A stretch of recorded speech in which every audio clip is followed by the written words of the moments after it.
نحمده ونصلي على رسوله الكريم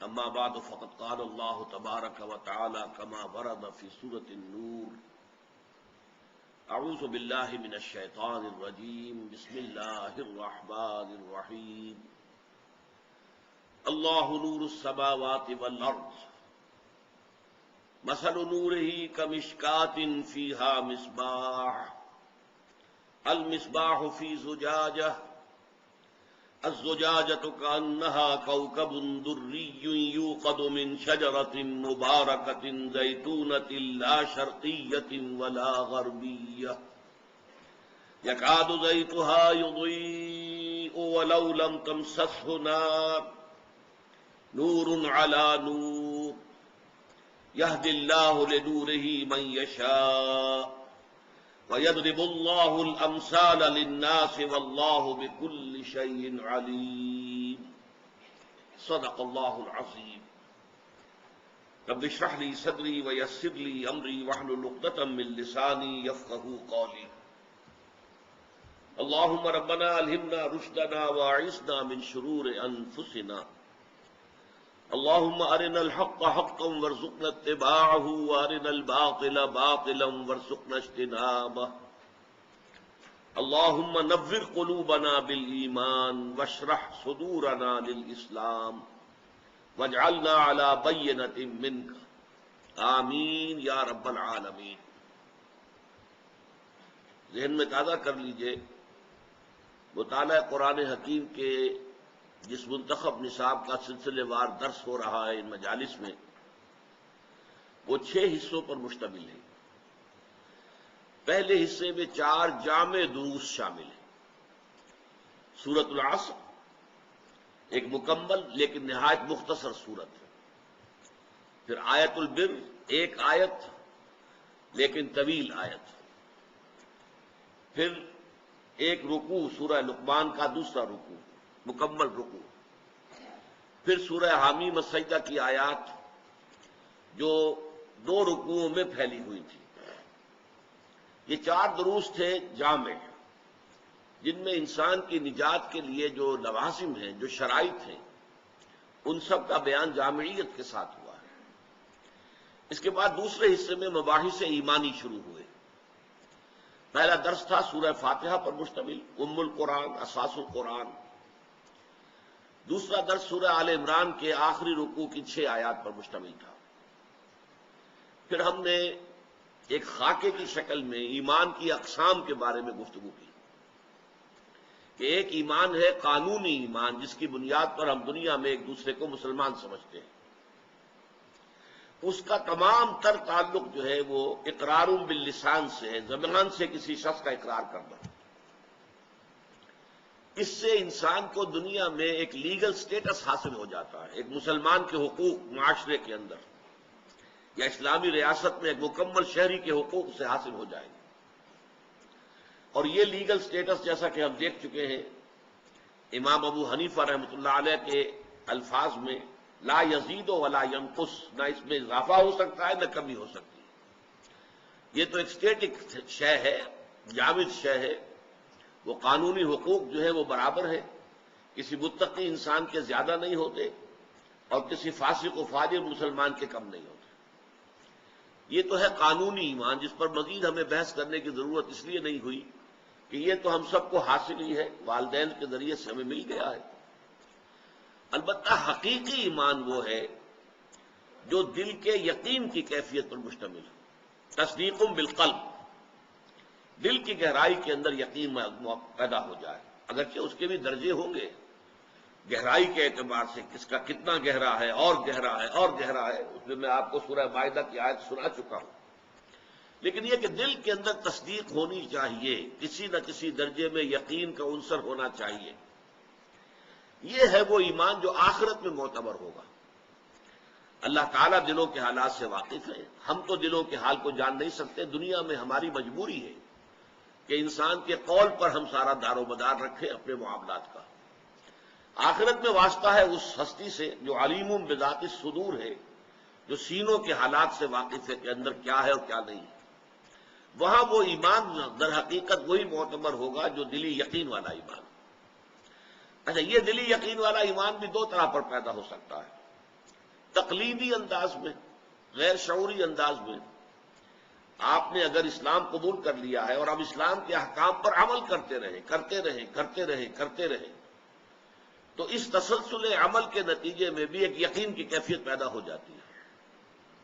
یا اگر اصحاب یقین کی صحبت آپ کو میسر آتی رہے تو ان کے قرب اور صحبت کی وجہ سے بھی ایک یقین کی کیفیت پیدا ہو جائے گی، لیکن یہ غیر شعوری ایمان ہوگا، اس میں کوئی انٹلیکچوئل ایلیمنٹ نہیں ہوگا، فہم کا، بصیرت کا کوئی عنصر شامل نہیں ہوگا۔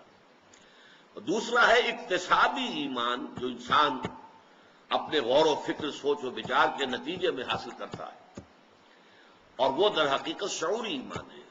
قل ھذہ سبیلی ادعو الی اللہ علی بصیرۃ انا ومن اتبعنی۔ اس کے ذیل میں پھر ہم نے دیکھا کہ سورہ آل عمران کی آخری آیات میں اور اس سے پہلے سورہ بقرہ کے 20ویں رکوع کی طویل آیت میں پہلی حقیقت یہ واضح کی گئی کہ جہاں تک اللہ پر ایمان کا تعلق ہے وہ کسی منطقی دلیل سے، کسی سائنسی دلیل سے ثابت نہیں کیا جا سکتا۔ اللہ کا وجود، اللہ کی ہستی، یہ کسی منطقی دلیل سے یا کسی سائنٹیفک آرگومنٹ سے ثابت نہیں کی جا سکتی۔ یہ تو ایک ہی طریقہ ہے کہ وہ اندر انسان کے موجود ہے، صرف ذہول کا اور نسیان کا، بھول کا پردہ کاری ہو گیا، لہذا آیات کے حوالے سے یاد دلایا جاتا، دیکھو کوئی یاد آیا تمہیں، فلاں شے کو دیکھو، یہ اللہ کی آیت ہے، اللہ یاد آ گیا۔ تو اگر تو وہ یاد آئے گا تو اندر سے یاد آئے گا، آپ باہر سے ایمان باللہ کسی کے دل میں داخل نہیں کر سکتے، کوئی تدبیر نہیں۔ اسی لیے آیات کا لفظ قرآن مجید میں آیا، آیت کہتے نشانی کو ہے۔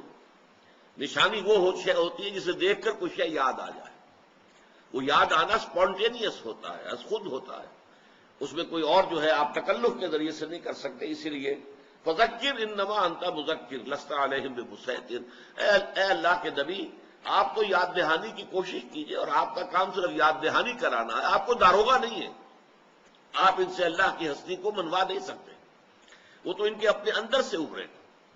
البتہ یہ کہ اس کے بعد پھر منطقی دلائل بھی اس میں شامل ہوتے ہیں، تو پھر ایمان باللہ کے بعد ایمان بالآخرہ، اور پھر جب کسی نبی یا نبی کے امتی داعی کی آواز کان میں پڑتی ہے، وہ انہی امور کی دعوت دے رہا ہے، ربنا اننا سمعنا منادیا ینادی للایمان ان آمنوا بربکم فآمنا، تو ہم ایمان لے آئے۔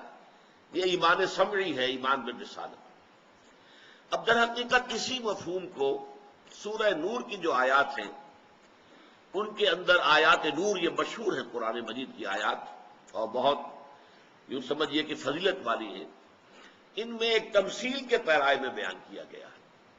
اس کو یوں سمجھیے، یعنی یہ جو سورہ آل عمران کا رکوع تھا اور اب جو ہم پڑھنے چلے ہیں سورہ نور کا 5واں رکوع، ایک حقیقت کو دو مختلف اندازوں میں پیش کیا گیا، دو اسلوب مختلف ہیں۔ ان دونوں اسالیب کا جو فرق ہے وہ یوں سمجھیے کہ حصول معرفت کے دو راستے ہیں۔ ایک راستہ ہے خارج کے دنیا کا مطالعہ، مشاہدہ، کھول آنکھ، زمین دیکھ، فلک دیکھ، فضا دیکھ، مشرق سے ابھرتے ہوئے سورج کو ذرا دیکھ، یہ آیات آفاقیہ جو پھیلی ہوئی ہے، ان کو انسان دیکھتا ہے اور کوئی یاد آتا ہے کہ یقیناً کوئی ہستی ہے، کوئی معشوق ہے اس پردہ زنگاری میں، کوئی نہ کوئی ہے، ردائے لالا گل پردہ ماہو انجم، جہاں جہاں وہ چھپے ہیں عجیب عالم ہے، کوئی ہستی ہے ان کے پیچھے۔ اور ایک یہ ہے کہ اپنے من میں ڈوب کر پا جا سراغ زندگی۔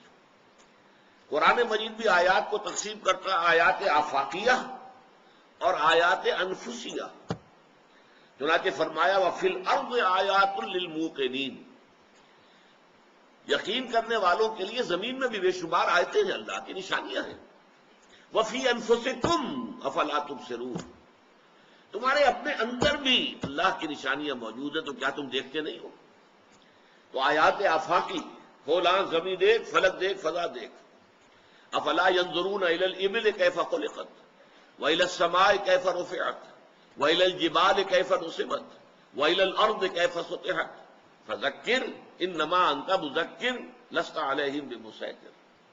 انہوں نے دیکھا نہیں کیسے اونٹ کی پیدائش ہے، خلقت ہے، اس کو ماحول کے ساتھ کتنا سازگار بنا دیا گیا، اپنے اس پورے کلائمیٹ کے لیے، اس علاقے کے لیے موزوں ترین جسم عطا کیا گیا. ہفتہ ہفتہ بھر پانی نہ ملے اس پر گزارا کر سکتا ہے بغیر پانی پیے، بغیر خوراک کے. یہ جو اللہ نے بنایا ہے یہ جہاز ہے، صحرا کا جہاز، تو واقعہ یہ ہے کہ اس کی خلقت میں کتنی اللہ کی حکمت کی نشانیاں ہیں. پھر آسمان کو نہیں دیکھتے کس طرح اس کو اٹھا دیا گیا ہے، زمین کو نہیں دیکھتے کیسے بچھا دی گئی ہے، تو یہ پہاڑوں کو نہیں دیکھتے کیسے جما دیے گئے زمین کے اندر.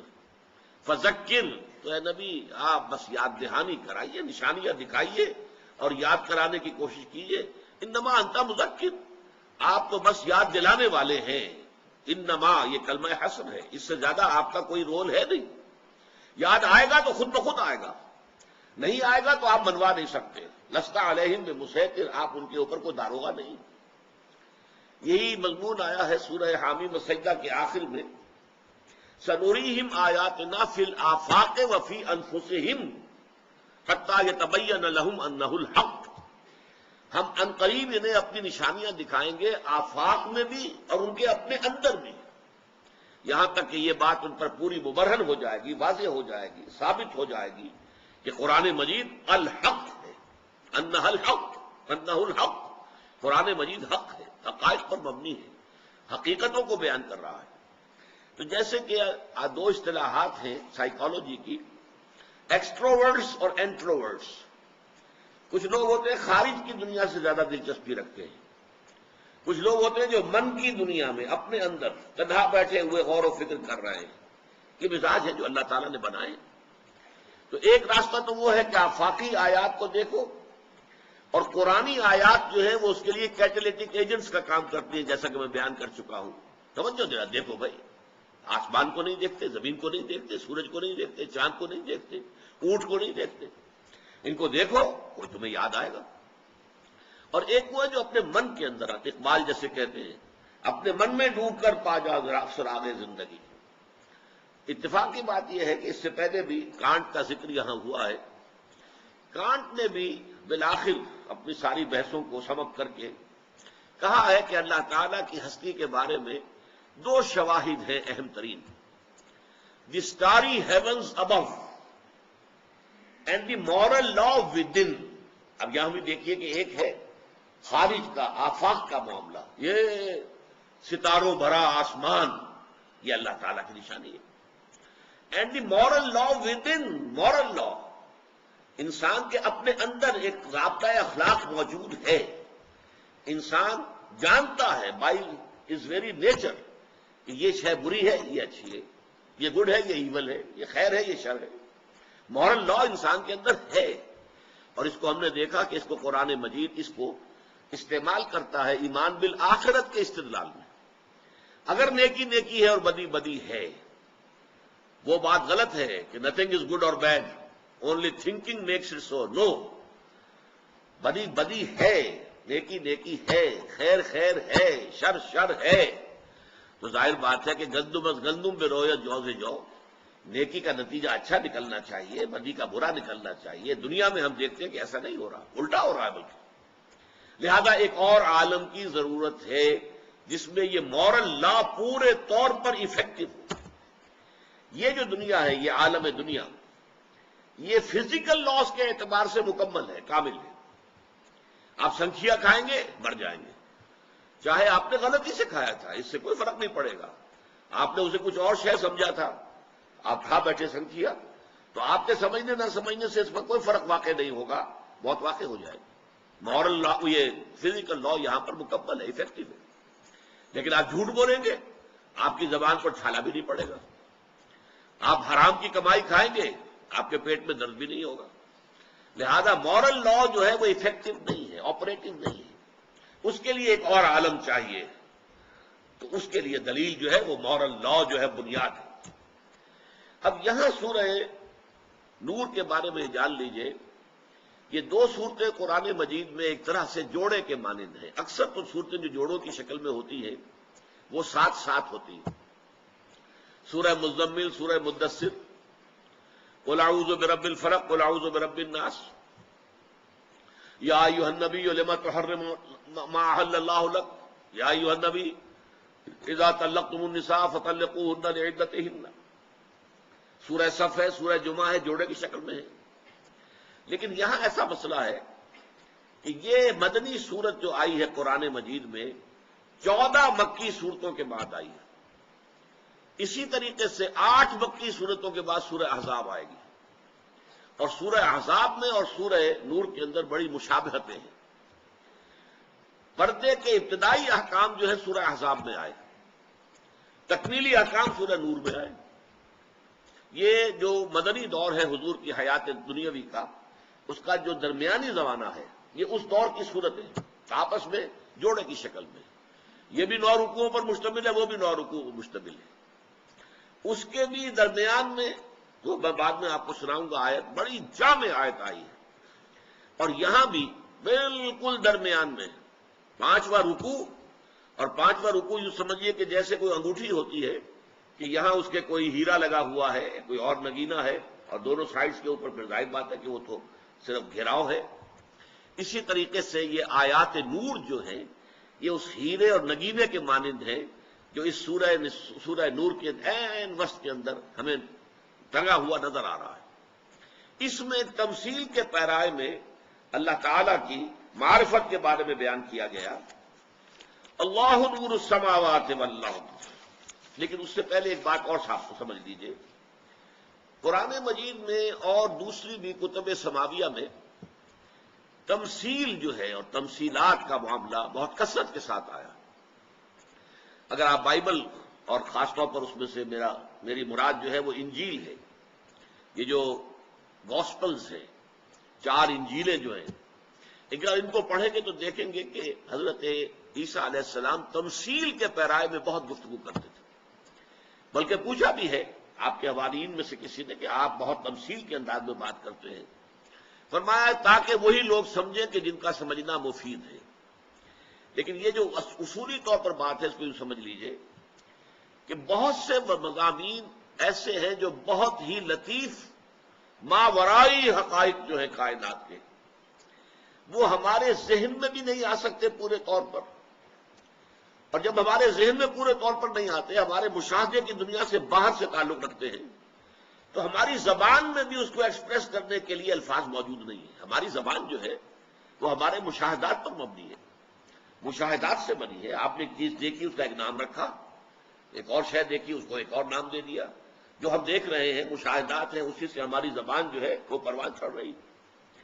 تو وہ ماورائی حقائق جو ہیں، میٹا فزیکل ٹروتھس، جو ہائیسٹ، نہایت سٹل، ان کا معاملہ یہ ہے کہ وہ ہماری زبان میں ادا ہونے کے قابل نہیں، اور ہمارے ذہنوں کے اندر یہ صلاحیت نہیں کہ ان کی پوری گرفت کر سکیں. لیکن دوسری طرف یہ بھی ضروری ہے کہ کوئی نہ کوئی اندازہ ان کا انسان کو ہونا چاہیے. اگر نہ ہو، اگر نہ معلوم ہو کہ مرنے کے بعد جی اٹھنا ہے، نہ معلوم ہو کہ جنت بھی ہے، دوزخ بھی ہے، تو ظاہر بات ہے کہ پھر ہمارا طرز عمل درست نہیں رہے گا. ہمیں معلوم ہونا چاہیے.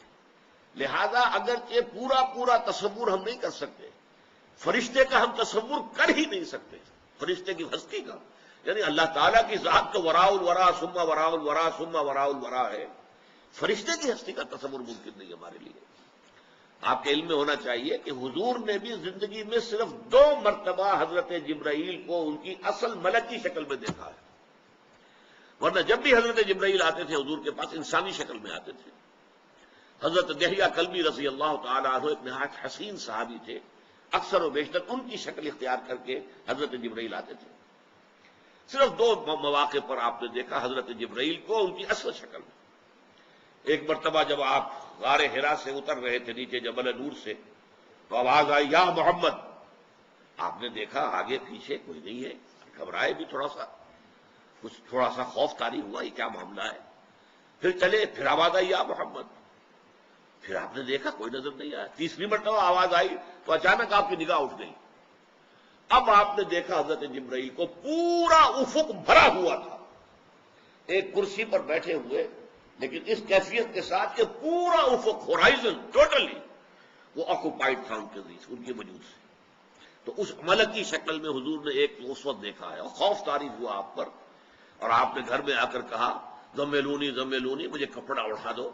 اس کے بعد وہ سورہ مدثر کی آیات نازل ہوئی، یا ایھا المدثر قم فانذر وربک فکبر وثیابک فطہر والرجز فاہجر ولا تمنن تستکثر ولربک فاصبر۔ ایک یہ واقعہ ہے۔ دوسرا واقعہ، جب حضور کو لینے کے لیے حضرت جبرائیل آئے ہیں معراج کے لیے، تو اس وقت بھی وہ انسانی صورت میں رہے، صرف سدرۃ المنتہا پر پہنچ کر، جہاں سے آگے ان کا گزر نہیں تھا، جس کے بعد کہہ دیا گیا کہ اگر یک سرے منہ برتر پرم، اگر میں اب ایک بار برابر بھی آگے بڑھا، بسوز تجلا بسوزت پرم، میرے پر جل جائیں گے۔ اس کے بعد حضور گئے ہیں تنہا آگے۔ اس موقع پر بھی حضرت جبرائیل نے اپنے آپ کو ریویل کیا ہے اپنی پوری ملکی شان کے ساتھ۔ وَلَقَدْ رَآهُ نَزْلَةً أُخْرَىٰ عِندَ سِدْرَةِ الْمُنتَهَىٰ۔ وہ سدرۃ المنتہا پر جب حضور پہنچے اور حضرت جبرائیل پہنچے ہیں، وہاں حضرت جبرائیل نے اپنے آپ کو اپنی اصل ملکی شکل میں جو ہے وہ ریویل کیا، واضح کیا۔ تو حضور نے بھی صرف 2 مرتبہ دیکھا ہے، تو ہم کیا تصور کریں گے؟ لیکن یہ کہ ان چیزوں پر ایمان ضروری ہے، فرشتے پر ایمان ہے، جنت پر ایمان ہے، دوزخ پر ایمان ہے، لہذا اس کے لیے قرآن مجید میں تمثیلات کا پیرایا اختیار کیا گیا، مثال کے ذریعے سے، تاکہ چاہے آپ پوری بات نہ سمجھ سکیں، کچھ نہ کچھ دھندلا سا اثر تاثر آپ کے ذہن پر قائم ہو جائے۔ اسی لیے یہاں فرمایا جو آیت ہم پڑھ رہے ہیں اس کے آخر میں، وَيَضْرِبُ اللَّهُ الْأَمْثَالَ لِلنَّاسِ، اللہ تعالیٰ لوگوں کے لیے مثالیں بیان کرتا ہے، اللہ کو ضرورت نہیں ہے۔ اللہ کو تو ہر شے کا علم ہے، کما حقہ، جیسے کہ فی نفسہ وہ شے ہے، اللہ جانتا ہے، لیکن انسانوں تک اس کا علم منتقل کرنا ان کے محدود ذہن اور ان کی محدود زبان کے پیش نظر ممکن نہیں ہے۔ اس لیے یضرب اللہ الامثال للناس واللہ بکل شیء علیم، اور اللہ تعالی ہر چیز کا علم رکھتا ہے۔ تو یہاں جو تمثیل آئی ہے، اللہ نور السماوات والارض، اللہ آسمانوں اور زمین کا نور ہے۔ پہلی بات تو یہاں نوٹ کر لیجئے کہ اس نور سے مراد وہ لائٹ نہیں ہے جس سے فزکس میں بحث کی جاتی ہے۔ یہ فزیکل لائٹ ہے، اصل میں اس کا تعلق عالم خلق سے ہے، اگرچہ یہ ہے کہ عالم خلق اور عالم امر کے درمیان کی ایک شے بنتی ہے۔ یہ وہ شے ہے جس کے بارے میں اب تک تو یہ کہا جاتا رہا ہے، ایک ہی شے ہے جو کانسٹنٹ ہے اس کائنات کے اندر، 1,86,000 میل پر سیکنڈ اس کی رفتار ہے، جس میں کہیں کوئی فرق واقع نہیں ہوتا۔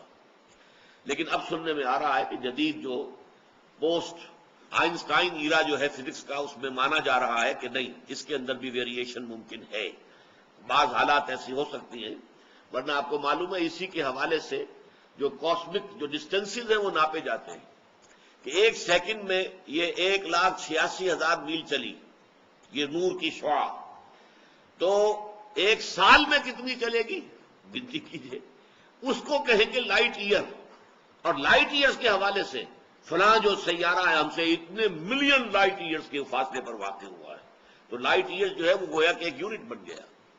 لیکن یہاں در حقیقت مراد وہ روشنی نہیں ہے، بلکہ یہ یہاں استعارتاً استعمال ہوا ہے لفظ، اس لیے کہ نور جو ہے، روشنی، وہ اشیاء کے ظہور کا ذریعہ بنتی ہے۔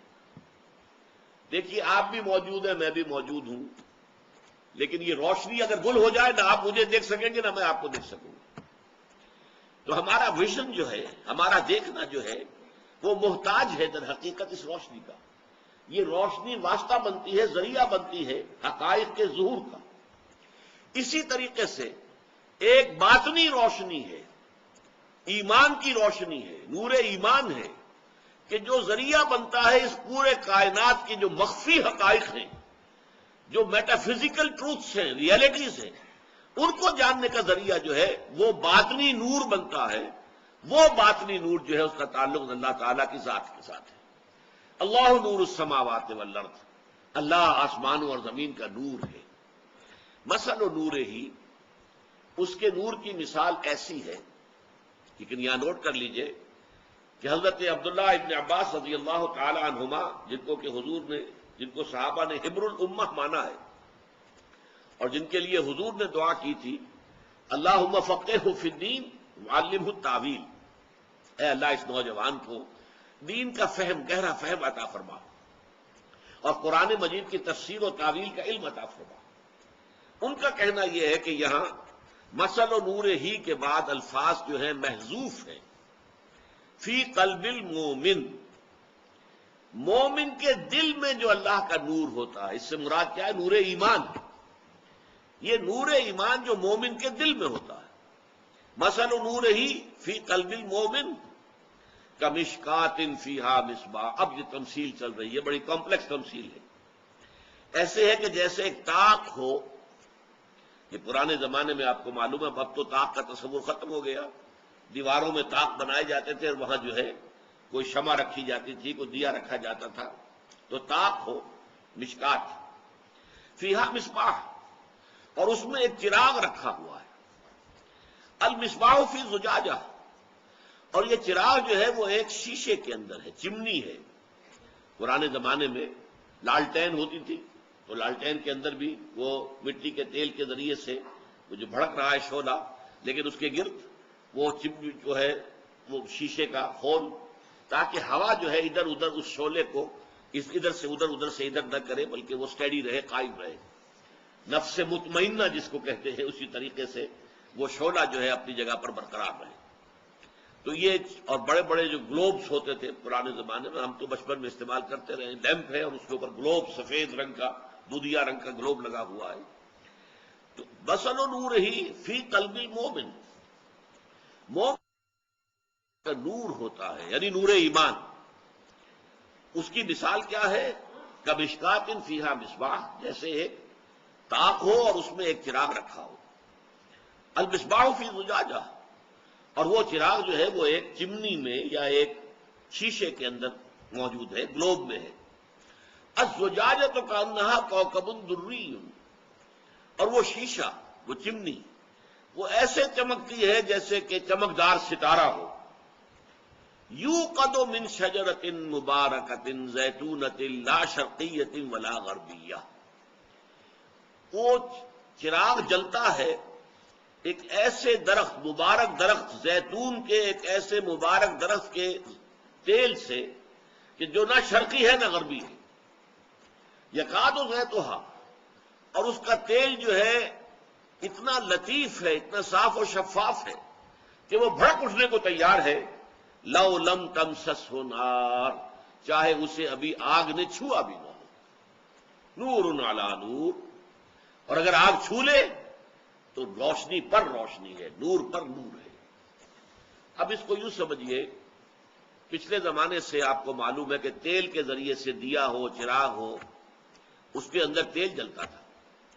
لیکن تیل میں زمین و آسمان کا فرق ہے. کڑوا تیل ہے، وہ خود جو ہے آگ کو اختیار نہیں کرتا.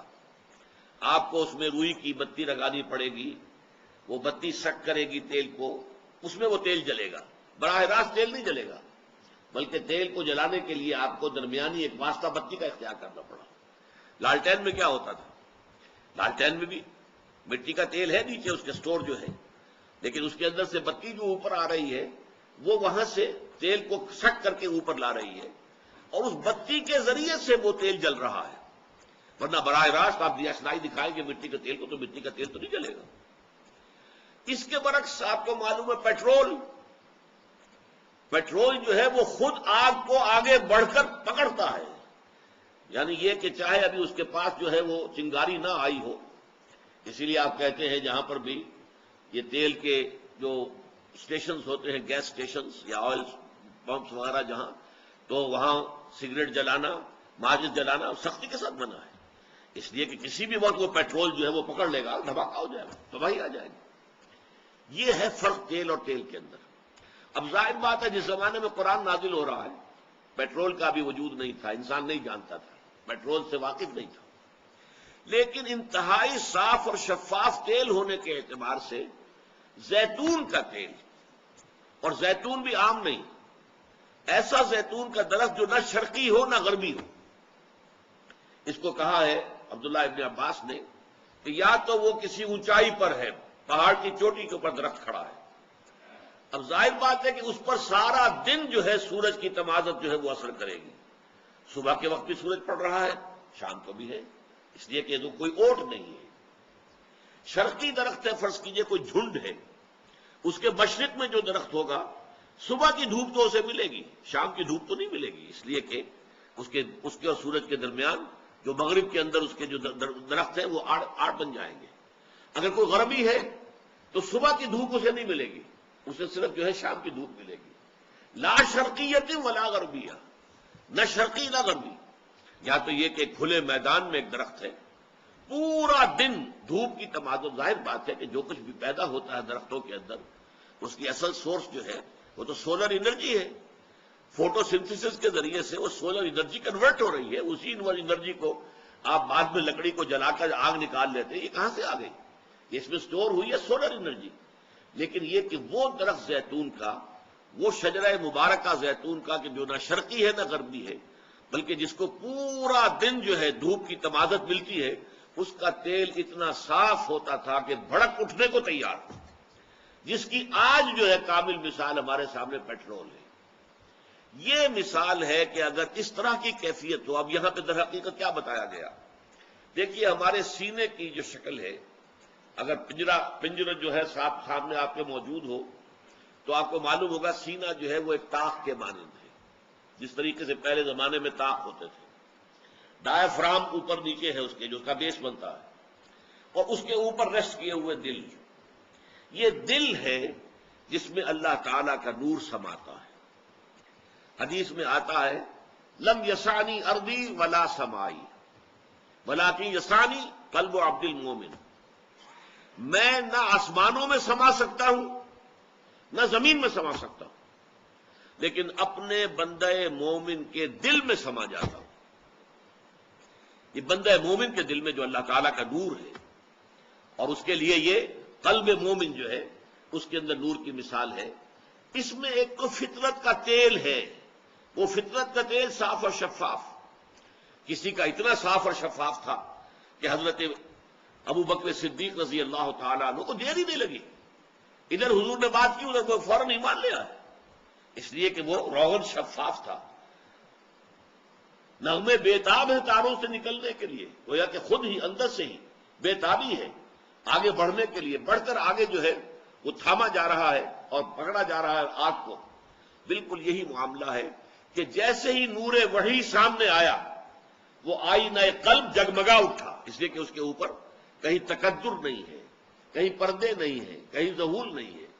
کچھ لوگوں کا مسئلہ یہ ہوتا ہے کہ ان کے اوپر کچھ تعصبات، کچھ اور طرح کے تکبر، حسد، اس کے پردے ہوتے ہیں تو ان کو وقت لگ جاتا ہے وہ پردے ہٹنے میں، لیکن یہ کہ قلب کے اندر معرفت خدا بندی اور محبت خدا بندی موجود ہیں۔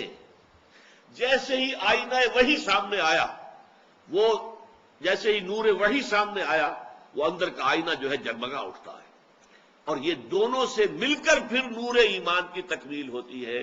نور علی نور، یہ نور ہے نور پر، دو نور، نور فطرت، یہ لفظ بہت مرتبہ استعمال کر چکا ہوں، فطرت کے اندر نور یعنی وہی جو ہمارے اندر روح ربانی موجود ہے، وَنَفَخْتُ فِيهِ مِن رُوحِي، اور روح کا مسکن قلب ہے، تو یہ ہے در حقیقت نور ہماری فطرت کا۔ اور دوسرا نور قرآن، فآمنوا باللہ ورسولہ والنور الذی انزلنا، ایمان لاؤ اللہ پر اور اس کے رسول پر اور اس نور پر کہ جو ہم نے نازل کیا ہے۔ یہ قرآن نور ہے۔ جب ان دونوں کا امتزاج ہو گیا، دونوں جمع ہو گئے، اور اس نور وحی سے وہ آئینہ، وہ نور جو ہے فطرت کے اندر وہ جگمگا اٹھا، تو اس کا نام ہے نور علی نور، روشنی پر روشنی۔ یہدی اللہ لنورہ من یشاء، اللہ تعالی ہدایت دیتا ہے، رہنمائی فرماتا ہے اپنے نور کی جانب جس کو چاہتا ہے۔ وَيَضْرِبُ اللَّهُ الْأَمْثَالَ لِلنَّاسِ، یہ ٹکڑا میں پہلے بیان کر چکا ہوں، اللہ تعالیٰ یہ مثالیں لوگوں کے لیے بیان کرتا ہے۔ ظاہر بات ہے کہ لوگوں کو ایمان کی ماہیت، ایمان کے اجزائے ترکیبی سمجھانے ہیں، ان کو سمجھانے کے لیے تمثیل کا پیرایا، کما حق کو سمجھ میں نہیں آ سکتے، لیکن یہ جیسے کہ ایک صاف شفاف تیل جو ہے وہ بھڑک اٹھنے کو بےتاب ہوتا ہے، پیٹرول تو گویا کہ آگے بڑھ کر دیاشلائی جو ہے اس کو خود پکڑ لیتا ہے، بجائے اس کے کہ دیاشلائی جا کر دکھائی جائے اس کو۔ اسی طریقے سے جن لوگوں کا وہ نور فطرت محفوظ ہوتا ہے، جس کو میں کہتا رہا ہوں فطرت سلیمہ، پرورٹڈ نہیں ہے، اس کے اوپر خواہشات، شہوات، تکبر، حسد، اس کے پردے نہیں آ گئے، بلکہ وہ بالکل سلیم سالم حالت کے اندر وہ موجود ہے. اس کے سامنے جیسے ہی نور وحی آئے گا، اسے وقت نہیں لگے گا، فوراً جگمگا اٹھے گا، اور یہ ہوگا نور علی نور یہدی اللہ لنورہ من یشاء ویضرب اللہ الامثال للناس واللہ بکل شیء علیم. اللہ تعالیٰ تو ہر شے کا علم رکھتا ہے، اس کا علم کامل ہے، ہر شے کی اصل حقیقت اس پر واضح ہے. ہر شے جیسے کہ وہ فی نفسہ ہی ہے، جو اس کی اصل ماہیت ہے، اللہ اس کو جانتا ہے. لیکن اللہ کی ضرورت نہیں ہے تمثیل بندوں کی ضرورت ہے کہ وہ ان حقائق تک اگر از خود رسائی نہیں کر سکتے ان کے اذہان، تو کچھ نہ کچھ تصور اس کا دے دینا ان کے لیے ضروری ہے، اور یہ ہدایت کے لیے لازمی ہے. اچھا، اب جن کے دل میں یہ نور ایمان پیدا ہو جاتا ہے، ان کی شخصیت کا ایک نقشہ دکھایا جا رہا ہے. یہاں بھی یاد کیجئے، سورہ آل عمران کے آیات میں بھی آیا تھا، جن لوگوں کے ایمان کا وہاں تذکرہ کیا گیا، اس کے بعد ان کی شخصیت، ان کے کردار کا ایک نقشہ دکھایا گیا. فالذین ہاجروا واخرجوا من دیارہم واوذوا فی سبیلی وقاتلوا وقتلوا. جہاد، قتال، اللہ کی راہ میں جانے دینا، تکلیفیں جھیلنا، برداشت کرنا، پرسیکیوشن کو برداشت کرنا، ٹارچر کو برداشت کرنا، بھوک کو برداشت کرنا. وَلَنَبْلُوَنَّكُمْ بِشَيْءٍ مِّنَ الْخَوْفِ وَالْجُوعِ وَنَقْصٍ مِّنَ الْأَمْوَالِ وَالْأَنفُسِ وَالثَّمَرَاتِ. اب یہ ایک تصویر کا رخ ہے، اس کا تعلق خارج سے ہے. خارج میں باطل کے ساتھ کشاکش، باطل سے مقابلہ، باطل کے ساتھ آنکھوں میں آنکھیں ڈال کر اسے چیلنج کرنا، یہ خارج کا معاملہ ہے. یہاں آپ دیکھیں گے، چونکہ میں نے کہا تھا وہ ایکسٹروورٹس کا معاملہ تھا، یہاں انٹروورٹس کا معاملہ ہے. یہ جو داخل اپنے من میں ڈوب کر پاجا سراغ زندگی والا جو معاملہ آیا ہے ایمان کی حقیقت کے اعتبار سے، یہاں ایمان کا ظہور کس شکل میں ہو رہا ہے؟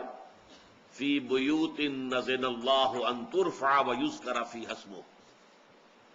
ان گھروں میں جن کے بارے میں اللہ نے حکم دیا ہے کہ انہیں بلند کیا جائے اور ان میں اس کا نام لیا جائے، یاد کیا جائے، اس کے نام کی مالا جپی جائے.